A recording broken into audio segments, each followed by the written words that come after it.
देखा है नजदीक से, मैं उनकी बात कहता हूं मंच का आशीर्वाद लेते हुए आप सब तक ये बात पहुंचाता हूं। रचना का शीर्षक है बूंदाबांदी।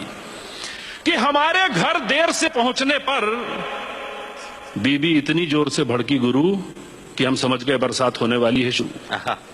जो गरजते हैं वो बरसते नहीं वाला मुहावरा जिन लोगों ने भी बाजार में फेंका है उन्होंने हमारी बीबी को नहीं देखा।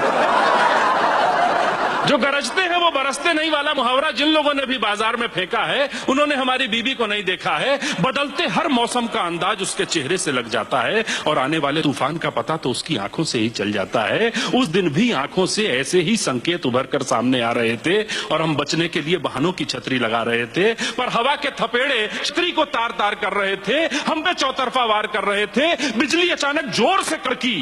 कौन थी वो लड़की?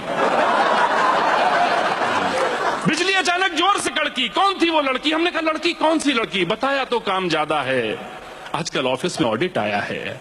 वो बोली अच्छा फिर कितने पैसे मिल जाएंगे इस ओवर टाइम के? क्या रेट है तुम्हारे यहाँ वर्किंग टाइम के?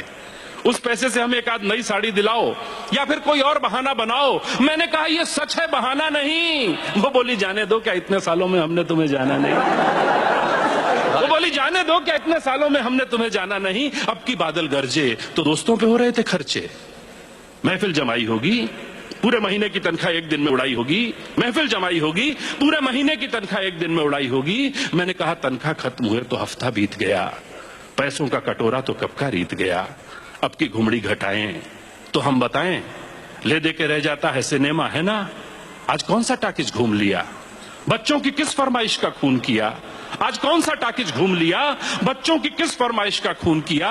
मैंने कहा माना कि देर कुछ ज्यादा हो गई है, पर इतनी भी नहीं कि बात का बतंगड़ बनाओ। एक छोटे से अपराध पर दाना पानी लेके चढ़ जाओ। अरे मैं तुम्हारे और बच्चों के ख्वाब सजाने की ही सजा पा रहा हूं।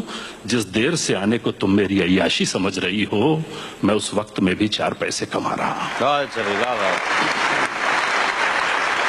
मैं उस वक्त में भी 4 पैसे कमा रहा हूं। पूरा 1 महीना कुछ बच्चों को पढ़ाया है, तब जाकर आज का दिन आया है। लेके आ पाया हूं तुम्हारे लिए दवाई और बच्चों के लिए किताब, और तुम समझ रही हो लड़की, सिनेमा, ताश और शराब। अब थम चुकी थी आंधी और शुरू होने वाली थी बूंदाबांदी। क्या बात है बाबा। अब थम चुकी थी आंधी और शुरू होने वाली थी बूंदाबांदी। माफ कर दो पत्नी बोली, हमने बेकार तुम पे शक किया, पर क्या बताएं ये महीना हमने कैसे जिया। तुम्हारा देर से आना एक बवाल उठा रहा था, मन में न जाने कैसे कैसे सवाल उठा रहा था। हमारे चारों ओर बनने लगा था कम हवा का दबाव, गजब था बादलों का जमाओ। पत्नी बोली इस कठिन दौर में पति भी दूर हो जाए और मन में एक विचार भी ना आए, अभी हम इतने एडवांस नहीं हुए हैं। वाह वाह वाह। इस कठिन दौर में पति भी दूर हो जाए और मन में एक विचार भी ना आए, अभी हम इतने एडवांस नहीं हुए हैं। भौतिकता ने भावना के पंख अभी इतने नहीं छुए हैं। अरे हम जी लेंगे थोड़े अभावों में, पर थोड़ी सी जान बची रहने दो प्यार के भावों में। ये कहकर वो गले से लग गई और गले लगते हुए उसकी एक आंख दवाई और एक आंख किताब पर थी। मेरी कमीज और उसका आंचल दोनों भीग रहे थे। बारिश पूरे शबाब पर थी, बारिश पूरे शबाब। बहुत अच्छा।